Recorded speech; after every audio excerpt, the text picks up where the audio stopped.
friends, to our first Go All In for Growth virtual conference series. And great to see so many of you here from all around the world. And firstly, good morning to our friends in the Asia Pacific region. We have Australia and the Philippines, and our friends in the US who are much better time zone, because I'm sure some of you are probably enjoying your favourite glass of red wine by now as well. Hi, I'm Fiona Kesby, your host for today, CEO and co-founder of Global Office Philippines. And we help high-growth businesses extend their presence offshore by building global teams here in Cebu City. And we have completely re-engineered the process of outsourcing. Now, most of you would be familiar with joining webinars via Zoom. And today you're joining us on a new virtual conference platform. So stay to the very end so that you can experience all the features and have the ability to network on your tables with other attendees. Now, watch the videos from our sponsors from today. You'll see those at the bottom left-hand corner when we go back to our floor plan. And most importantly, stay right to the end and find out how you can access the virtual conference platform to host your very own virtual event or be invited as a speaker for our next event. Now, we have three presenters today from all around the world, from the USA, Australia and the Philippines. And so if you have a question for one of our presenters, please type it in the chat, and then I will have the opportunity to ask your questions to the presenters soon after they have finished. Now, we are absolutely delighted today to have join us from the USA, Mark Moses, CEO and founding partner of CEO Coaching International. And he's the author of the international best-selling book, Make Big Happen, and absolutely well worth the read. He's a 12-time Ironman finisher and business coach to some of the world's top entrepreneurs and CEOs. And for our friends in the outsourcing industry, Mark's the coach behind TaskUs and their rapid growth from 500 team members to somewhere over 18,000 team members today. Now, Mark's won Ernst & Young's Entrepreneur of the Year Award, the Blue Chip Enterprise Award for Overcoming Adversity. His last company ranked as the #1 fastest growing company in Los Angeles and #10 on the Inc. 500 list of fastest growing private companies in the USA. And he's worked out the formula how to live, work and give big. Our second presenter from Australia, Andrew Cole, is CEO of Tick Profiles. And we can all agree most problems businesses face are people problems.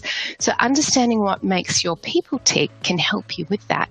So today you'll learn how to improve your culture, your customer service, and most importantly, your sales for your business. And if you're like me, I've often found DISC and Myers-Briggs profiles sometimes a little bit hard to understand, and therefore I quickly forget my team's profiles. Now, Tick Profiles are simple and most importantly fun, making it easy to remember and communicate. And our third presenter, based here in Cebu City in the Philippines, is Matt Kesby, my brother and business partner, and he is a previous Franklin Covey execution leader in Australia and New Zealand, previous member of Entrepreneurs Organisation, founder of Global Office Philippines, and co-founder of SimpleRent. Now, Matt's going to share today with us practical and tactical actions that have grown a globally distributed team to go from $0 to 414 million in annual transactions in 3.5 years. He's a finalist in the, SimpleRent was a finalist in the prestigious FinTech Awards for Payment Innovator of the Year in 2019. Matt's going to share with us to stop thinking outsourcing and start thinking of building a global team. The game is and always will be about building engagement and morale. And how do you have an outsourced offshore team work with your onshore team in a way that has everyone feeling won and winning? Now, at Global Office Philippines, we share with our clients that the first rule in outsourcing is think with the end in mind. What is your target? So the question for a lot of us at the moment is, how do deliver our targets and our outrageous targets that we set prior to COVID-19.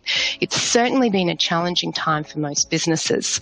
So I'd like to take this opportunity now to bring up our first speaker on stage, Mark Moses, to talk to all of us today about delivering our targets. Well, let's get started. Thank you, Fiona, for the warm introduction. I appreciate it.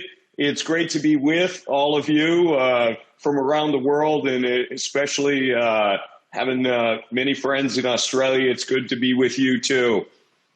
So several years ago, I really wanted to think big, and I didn't really know what to do. So I got this crazy idea of riding an 8,000-pound elephant down the street. We had torn a wall down in the building that I was in.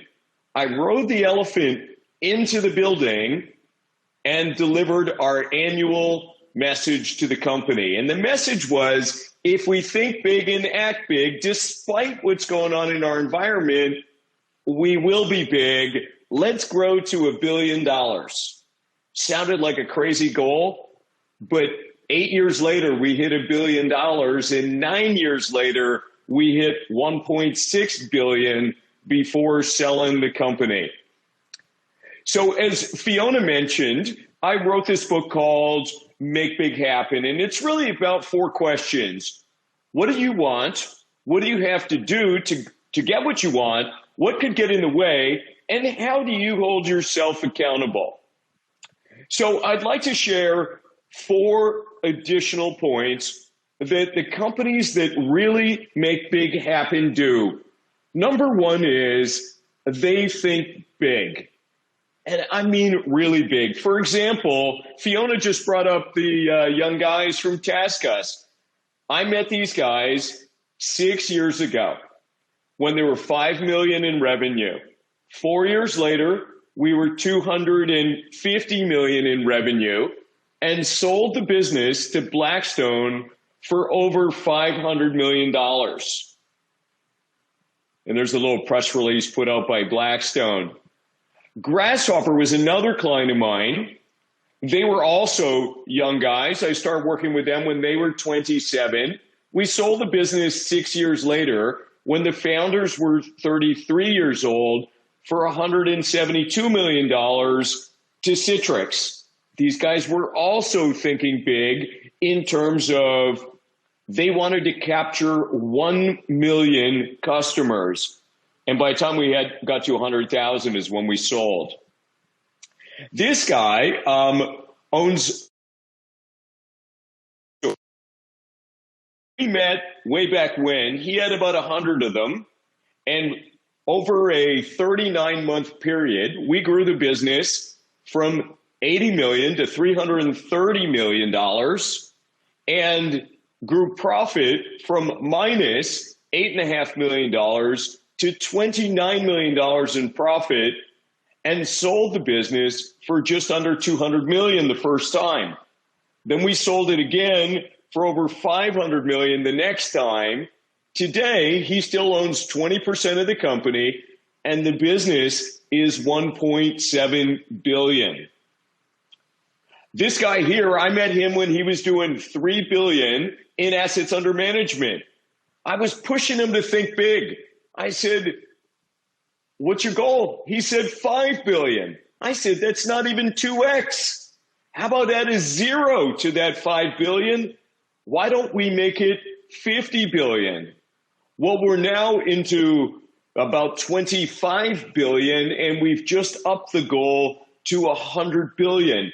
So my point in telling you some of these stories are you can achieve anything if you're willing to dream big enough. Sarah here, who now lives in South Africa, got inspired at our annual summit and said, I want to do that too. And also sold her business for $100 million. But you can apply this to your personal life too. This is my daughter, Darian. She goes to school at the University of Michigan. She said, hey, Dad, I'm going to win the Big Ten championship for rowing. That's kind of a big deal. And she did. And that's her holding her big trophy and medal and out on the field in front of 110,000 people at a University of Michigan football game. And my son told me that it wasn't possible to have a president at my event, that I was thinking far too big, until George W. Bush accepted my invitation to speak at my event last year. So first point, think big. Second point are the leading actions. So here's two questions that I really love. Number one is, imagine a year goes by and you're celebrating big because you achieved what? Hopefully you know the answer to that. Some people do, some people don't. The second question is hard. What are the top specific and measurable activities that you will keep score on that will drive that outcome? If you could figure out the answer to that question and spend your time focused on the specific and measurable activities that'll truly drive the outcome that you want, you have a higher probability of getting it. I also like these three provocative questions. If I were to start my business all over again, what am I doing now that I would stop doing in my new company? What am I doing now that I would start doing in my new company? And how would I compete with us knowing what I know about us? Take those questions back to your business and give those a try. The top companies that grow at these incredible levels and build 9-figure businesses, business in excess of 100 million, never compromise about hiring the best people in the world. And you can too. So if you look at the guys here at Grasshopper, every single one of them, and look, they look like young kids. Every single one of them was new. We replaced everybody on the management team. As a matter of fact, even the two founders moved out of town and let the guy on the left in the red shirt run the company and lead it on an amazing journey. Here are the TaskUs guys, not only winning the Entrepreneur of the Year, but also last year went on to win the Entrepreneur of the Year for the entire United States. And if you look at this photo closely, this was the cell phone guy I showed you just a moment ago when we were 330 million in revenue. We grew from 80 to 330 million. Here's what it looked like 3 years later. So if you looked at that photo closely, you'll recognize only two people in the photo are the same. The founder, who's the guy in the front row with the big smile and bald head. Well, there's a couple guys with bald heads. And me. So in order to get to where you want to go, the people that typically get a firm to where it is today are not typically the people that will take your firm where it needs to go. You need to continuously upgrade the team for the company that you want to be. I know it's sad, but it's true. If we did a case study on anybody we've ever worked with, all of them have continued to enhance the quality of the team and continue to bring on amazing people. And you may ask, well, my people are good. Okay. So is good enough? People tell me, well, they've been with me since the company started, or since the earth was invented, or my company was invented, or their family, or their like family, or their friends, or our spouses hang out together, our kids go to the same school, and they're really, really nice people. I never saw a profession, nice job is not a profession. I encourage you to have the courage to hire the absolute best people in the world and not compromise on the talent if you really want to build $100+ million business in a world-class company. And I want to go back to, don't let anybody tell you you can't. If you believe you can, you are right. If you believe you can't, you are also right. And I want to say the fourth point, we've talked about thinking big. We've talked about the leading actions. We've talked about hiring the best people in the world or in your town. And now I want to talk about holding yourself accountable. What is your process to hold yourself accountable and your team accountable? Are you doing a weekly meeting with your leadership team every week? Are you doing a quarterly planning session with your entire leadership team every quarter? Are you meeting and doing a 2-day annual planning session with your team every year to plan for the next 3, 4, 5 years? Do you have a coach holding you accountable to where you're going? If you're not doing these things, you will continue to move along at the pace that you are. By enhancing that accountability and holding yourself accountable to these meaningful best practices, processes, you too will build a first-class company. And as people tell me all the reasons why they hang on to people, I have never met anybody that has told me that they fired somebody too soon. So if you don't have the talent in place, think about that. How many people have you fired too soon? At CEO Coaching, and I'll close out with this final comment, these practices I've just shared with you, we have 278 clients across the globe in 35 countries and 45 different industries. Our clients over the last 3 years, using the U.S. benchmark average put out by New York University, grew revenue at 2 times the national average and grew profit at over 5 times the national average by following these best practices processes. And finally, I just want to say this. We have done about 450 free crisis calls for CEOs around the world.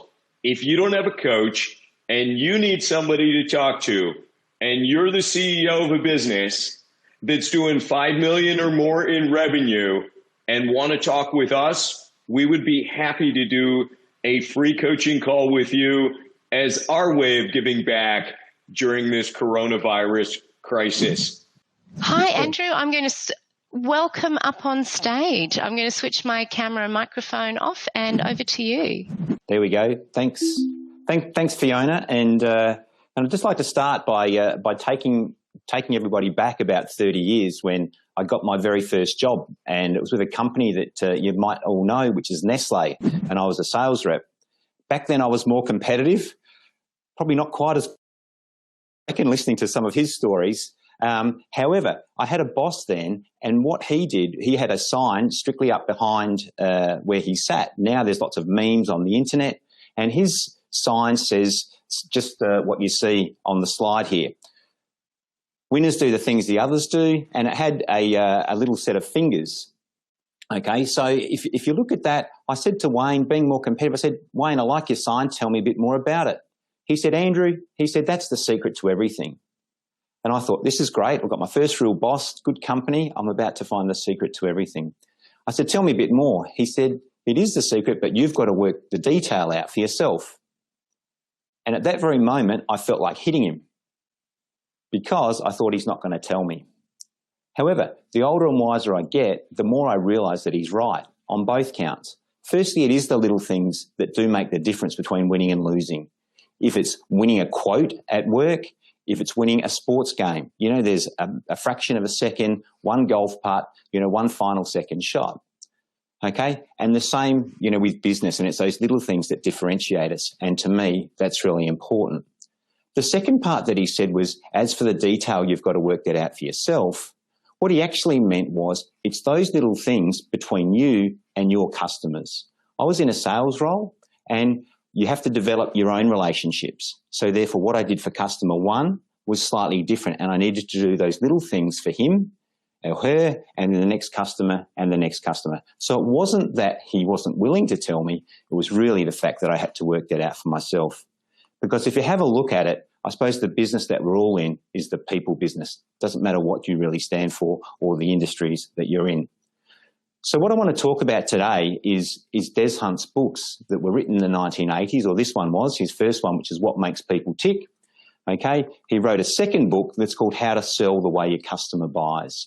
It takes the principles of the bird profiles, and hopefully some of you have done those, and if not, have a go at them after the event, okay, and puts them into the sales and customer service area, okay, and I use a lot of that in a lot of the training work that I do. The third book that he wrote, and most of us can relate to this, is the I Love You book, you know, and takes the nuances of all of our different quirky personalities and puts it into the relationships of our nearest and dearest.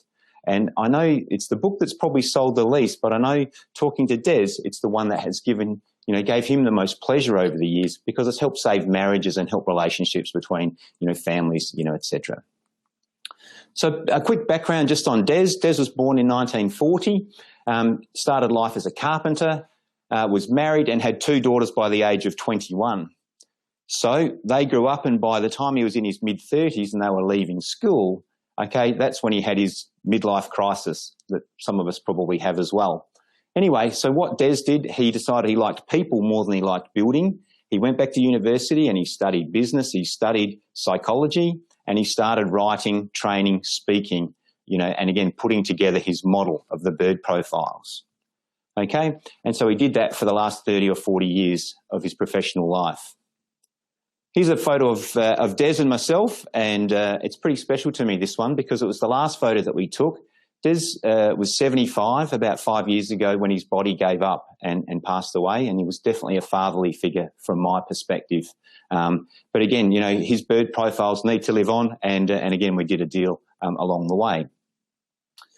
But why use Tick? There are a lot of profiling tools. Fiona, you mentioned these at the start, and the 2 that I probably used. So I worked for Nestle for 10 years, went through a few changes, and have been training and consulting for about the last 20.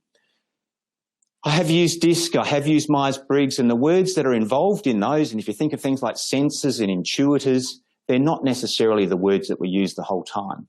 So when I came across these profiles, I really fell in love with them and they really resonated.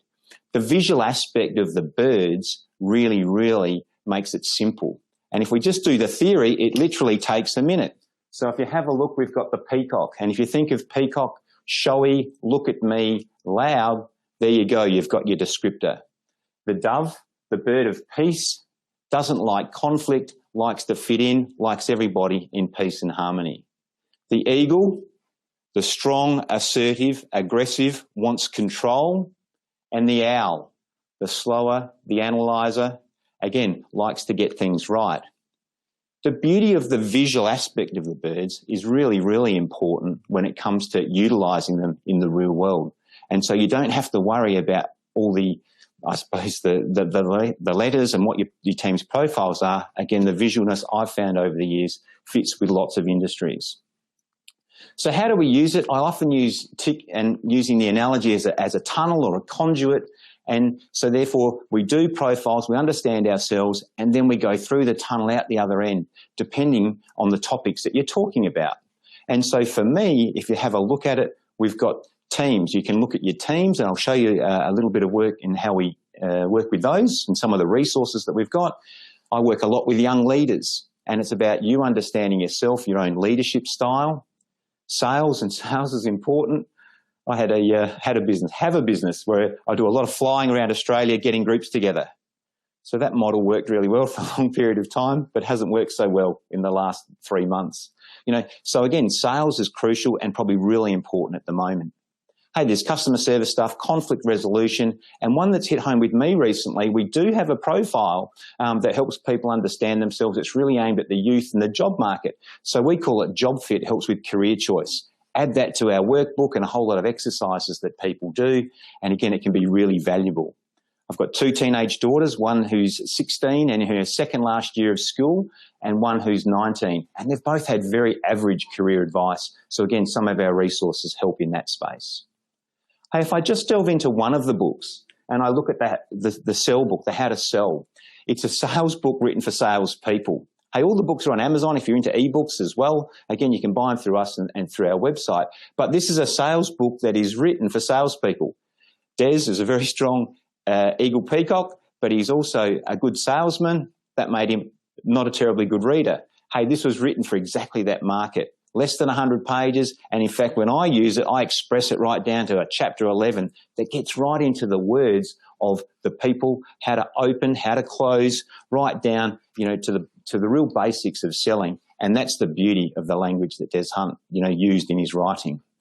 So it's using the principles. I do a lot of work in trade sales, and if we have a look at this, the philosophy that before I can sell to Jim Brown, as an example, I have to see the world through his eyes. So let's understand your customer and see how they're seeing it as opposed to how you're seeing it.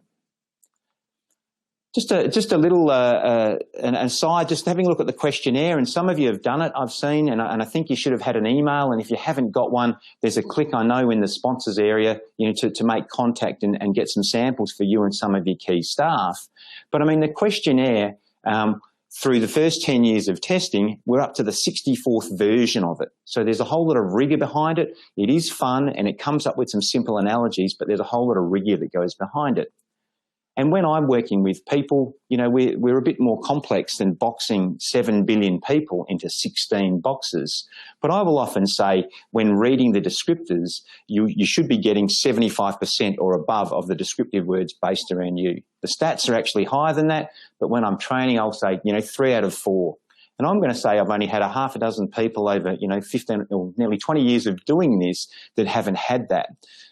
Some people, and if I've got a group of 10, probably 2 or 3 out of 10 would take this home, show it to a partner and say, hey, this guy was looking at you, when he wrote the profiles. So doing that, then we move on, do some exercises on strengths and weaknesses, that's self-awareness. I am still amazed at the number of people who haven't done this type of exercise. This often leads to people changing jobs. Sometimes they'll leave businesses. Sometimes they'll move to a different part of an organisation. Good for the person, again, good for the leaders. I just want to touch on a few ways that we take this out to the workplace, some of our resources. And here's one of our posters.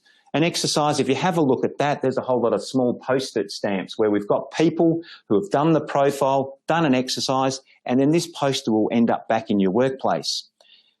Using that as an example, it's good to understand the people that you are talking to, who your boss is, who your colleague is, etc. when you're communicating. Again, all the issues that we all have around communication in the workplace. If I break one of those slides down, and these are actually my numbers, so it's as simple as that. There's my Dove Peacock, 14, 12, 8, 4, and a couple of different ways that we can show that. One point just on that slide is that the numbers are quite important too. Sometimes we get people who might have 15, 14, 2, 1, so they'll be really skewed. I'll show you how that comes up on a graph in a second. And other people might be 9, 8, 7, 6. Again, it helps understand the person a little bit better as people understand the model. Here's an electronic version of the same thing, and these ones are probably a little bit more popular and are happening at the moment. We're doing a whole lot of stuff online, with people and groups and individuals when it comes to leadership and teams.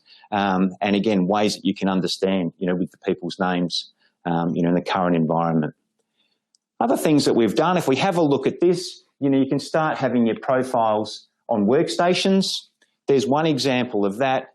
And here's another that you might not be able to read. I can't tell, but we've got the guy's name. This was an exercise we did in the customer service space. It acts as 2 things. One, it tells us that he's a Peacock Eagle. And what it does is he had a whole lot of questions. It was in line with a customer service training session. And in real time, it was an IT customer service across a help desk. Again, Peacock Eagle, Peacock Eagle, strong, take control, doesn't mind a chat. Not necessarily strong at listening. So he's got questions. Have I listened? Have I solved the customer's problem? Have I gone at their pace? So it's helping your customer service people on the phones in real time. Other examples, hey, here's a GoVA one, and here's some GoVA cups that have got the profiles on them as well. Again, different ways of doing that. I do have my badge on. Hey, this is one of my favourite Christmas presents that came a couple of years ago, which makes me a bit of a training nerd. My staff gave it to me, actually, and I said, I think this is a badge. And they said, if it was a badge, what would it say? And I said, it should say boss. Anyway, I opened up and it was even better than that. So I think we should all have one of these walking around your offices. Again, it would help with the communication. In the profile that you've done, there is, in the second back page, there is a graph. It's not plotted out with your scores, but you do that as a manual exercise. If we have a look at this, this is actually Des. You might not be able to see all the words, but hopefully you can see the symbols and you see where his red line is drawn, which shows a very strong eagle peacock. So there's 17, 15, 4, 2 is Desi's profile. And if we have a look, here is mine, which is 4. You can see that Des is very skewed over on this side. His lovely wife, Val, who they were married for a long time, 50-something years, how's that, was almost the mirror opposite. If that's like a butterfly wing, Val was the opposite. She's a beautiful dove owl, and they were a nice complementary couple for, again, over 50 years. If we have a look, this is mine, slightly more square. My owl is my lowest, but again, it just helps me understand myself. Hey, a quick chart here. Here's a slightly different way of looking at the 16 profiles, but our stats. So we put this online soon when I was working with Des in 2007, so for the last 12 or 13 years. And if we have a look, and we've got lots of stats on this, but the brief version is, when I'm looking at people, if people from a recognition perspective are a peacock eagle or an eagle peacock, I'm going to say almost close enough when it comes to that immediate, when we're having these first impressions. Hey, about 25% of the population are on this side, and about 25% these are our loud confidence and our shy quiets, right? So there's half of the population. I've circled the eagle owl eagles, very task focused, okay, and they're about 11 or 12, as are the peacock dove peacocks. If we look, so that covers, so those 4 groupings cover about 75% of the population, and the other 8 are 2 or 3. Hey, an interesting story here. My wife, the 4 in the middle, sometimes people say, hang on, some of those characteristics are not complementary. If you think eagle, strong, the dove, the empathy. My wife, Kelly, is an eagle dove. Hey, listen closely to this. She thinks she's a dove eagle because she thinks she's nicer than she really is. I'll let you pause on that. However, when her eagle comes out, look out. Me and the kids, we cop it every so often. Hang on, and so that's where Kelly sits. If you think of me, dove peacock, I'll open myself up that says I like to be liked, I like to be accepted, can procrastinate, might need some help making decisions or having hard conversations. When I was frustrated at Nestle a long time ago, and when it came to the end of that 10-year period and I had a boss change and I was whinging, some of you might relate to this, on a Sunday night, I don't want to go back to work. Eventually, my fiance at the time, who's now my wife for 20-odd years, 20-something years, anyway, so Sunday night, I don't want to go to work, I don't want to go to work. Kelly said, right, if you want to change your job, change your job. But if you're whinging for whinging's sake, then shut up. I don't want to take it anymore. Which is actually really good career advice for somebody who's procrastinating. I move on. Let's keep going. So if we do that, we do some self-awareness, and it's all about understanding yourself. Then we start talking about others and recognizing. So let's recognize, we have first impressions. We all have them. We all start meeting. We've met a few people today in the chats at the start. Again, people are starting to make opinions of what you're seeing. And there's how we look, it's what we dress like, our body language, what we say, our words, and how we say it. And there's a whole lot of lessons behind that I'm sure you've been through, but again, the non-verbal's obviously really strong. Here's a simple version of some of our charts. And if you think some people are warm and you start having conversations, some people are cool and strictly business. The confident louds, the shy quiets, again, you can start using a process of elimination. Hey, I've just grabbed a couple of high-profile personalities at the moment, and those in the US, well, everywhere really. If you think of Donald Trump, he would be right out this side on the eagle peacock, off the charts probably. You think of Jacinda from New Zealand, and you think, my view of her is she leads with a lot of compassion, but she's got that steely resolve underneath, and so she's got this nice mix of dove and eagle there. Couple of others, if we're just plucking photos, here's some of the NBA guys, Allen Iverson, if you're into those from the olden days, but there's plenty of these in the NBA. Again, there's probably some peacock eagles, don't mind being looked at, and again, pretty competitive as well. And then if we just take somebody who's not famous, and we have a look at this and you think, he looks like a a nice smile, the turtleneck or skivvy, conservative hair and glasses, probably the classic dove owl. Again, pictures off the internet. Start thinking about your family and friends, the people that you work with. So if you think we come out of the tunnel, now we've recognised others, then we start looking, how does our team function? How should we function? Using some of the questions, if you start getting into your business, some of the stuff Mark was talking about, how should your team function? How should we communicate? Do we have gaps when you start analysing? How am I as a leader? How am I as a salesperson? How should I coach my salespeople if you understand where they are? Sales, you start recognising your customers, using that sell book, how to sell to them, getting right down into the words. Terrific. And then doing some exercises based around that. Hey, I've got a last couple of slides before I stop, but I've got one that I think you'll find useful, which is, the first law of the people business. And to me, if you think let's just look at leadership in this sort of space where you can get almost anything you want by giving people what they want. If we start talking about motivation, it needs to come from within. So what can you do as leaders? And we work through that, understanding your staff to perhaps create what I call the just right challenge. The just right challenge, you create the environment for this person to work well and that person and that person. So to me, this stuff can very much be used in that space. And this last slide before I suppose we summarise, okay, is one that keeps me sane. Okay, when we criticise somebody, what we're actually saying is, why can't you be more like me? Why aren't you doing it the way I do it? Hey, I talk about this stuff, and in the real world, the real world of business, I suppose, I get that, and my brain processes it. The time this thing keeps me sane, though, is when I'm dealing with teenage girls. My two teenagers, 16, 19, both female.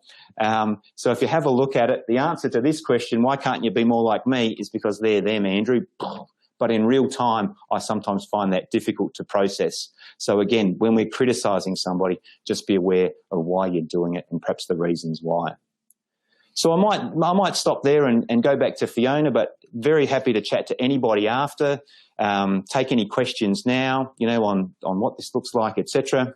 And hopefully you've got something out of the presentation. Our next presenter, Matt Kesby, is an Eagle Peacock, and he will share in applying the outrageous targets and the bird profiles, amongst other key elements, to win at outsourcing. Over to you, Matt. Thanks, V. Thanks, Mark, and thanks, Andrew, and thanks everybody for being here as well. Topic here, outsourcing to win, and for us, we've been at the outsourcing game for a while now, but this, take the lens on a specific venture of ours, which we started about 3.5 years ago. And with this one, we talk about 3 times greater growth and doing it at 1/3 of the cost of what our competition's doing. And whenever I hear Mark speak, I'm thinking, oh man, we're going to have next to the end of our targets and absolutely boost it up. I want to kick off with a question here, and that is that, have you ever felt like you needed to deliver more faster and on a leaner budget? Well, I think we've all felt that, right now too, in the last few months, that's for sure. And if you've ever felt like, things could be moving faster, but you didn't have enough of the right team on the job. And often too, we struggle like, do we have the budget for it? And, how do we make this happen? And one of the things we did when we started our SimpleRent business, which is a payments automation company in Australia, we set ourselves a bit of a bold, but at the time for us, it felt like an outrageous target of 3 times results every 3 years. I think we can do even bigger than that now because we're absolutely nailing this particular target. But we set that as a real theme for the way that we would set up our thinking, and it allowed us to actually design our product in a different way as well and challenge the status quo in the market. And but for a very high level, so you can understand what we do. When a tenant in Australia needs to pay their entry payment for their rent, their bond, their ongoing rent payments, we collect that and we streamline it in a workflow that means that you just click on an SMS and you follow the bouncing ball and it delivers the results. And it automates for a property management business, saves about 5 to 6 hours per week per property manager, which has a massive impact and delivers a frictionless payment experience. Now, when we look at this business, and to succeed and really win at outsourcing, there's three things that I want to share in this little time frame we've got together. And that is, number one is frameworks, number two is structure, and number three are some tools. And I like this to be very practical and items that you can take back and apply today. So we're going to kick off with the frameworks component. And I'll ask yourself this question: what is holding you back in what it is that you're attempting to achieve right now? And that question's been very helpful for me personally. And the answer of, whenever I come back to this one, it's always the paradigms. It's the way that I'm actually viewing the world and those mental models or frameworks that I've set up. And one way to set the scene on this is to have a look at these images here. Now, if you're in Australia, the one on the left will make sense to you. If you're in the US, probably the one on the right. And interestingly, like in Australia, when driving around, if I see these, it means I've got to learn a driver, or we have also provisional at different levels, and I'll respond based on that signal. Now, about a year and a half ago, on one of my trips over to Cebu, I was driving through the traffic and I saw this sign. I'm going to zoom in for you. I'm going to zoom in even more so you can see it. And just in case it's not clear enough on your screen, it says, "New lady driver, please keep distance." Now, I wonder what your instant response is to that. In fact, if you're in the chat there, feel free to throw in what your instant response is when you see it. Mine was probably very scripted from the Australian environment, which was a politically incorrect moment of, oh my goodness, you can't say that. You can't do that. You're going to rile some people up. And then I had this moment of, well, what if we looked at it differently? What if it actually said, "New male driver, please keep distance"? And what would be my response? Or what would be my response if it just said, "New driver, please keep distance"? You see, our mental models often impact the way we see the world. And if we don't have those frameworks in the right order or set in a way that will be helpful, the risk is it's going to take us on the wrong path. And so what we've done with our teams is actually set up a whole range of different frameworks that help us to absolutely extract the best out of an individual. Now, there's more here than I can share, but I'm going to share a couple with you now, and there's many that I'll be able to give you access to afterwards as well. The first one, though, is stop thinking outsourcing and start thinking building a global team. I know it's kind of counterintuitive because this is win at outsourcing. We want to build, and we want an outsourcing team because it can allow us to grow faster and more cost effectively. But the key is actually to shift our thinking to building a global team. So it's not about just having a person to do a few tasks. It's just building a team. It always has been. The game has always been about driving engagement and morale with people to absolutely get the best out of them. And we believe that people deserve to feel like they're winning. And that's one of the mental models that we have that helps to guide us. In addition to this, we're also looking at the concept that it's people and technology as a play. If we want to absolutely accelerate results, we need this combination together. And so if people is a critical part of it, now we build technology, so we're all in on technology, but we're also all in on the people side. And one framework that if any of the team that's on today that we work together, we come back to religiously, is this concept that everyone deserves to feel safe. And because it's the foundation of being able to get to people feeling like they're winning. And we do some very basic neuroscience here and look at the brain in three areas. There's the reptilian brain, which is the unsafe, that's the fight or flight response that we feel. The safety risk area, which is the mammalian brain, which is where our emotion is held or done processed. And then we've got our human or cognitive brain. This is the analytical Dr. Spock type area where we feel nice and safe. Now, what we know is that if you are in the unsafe or safety risk zone, you just can't get to this logical human side of the brain.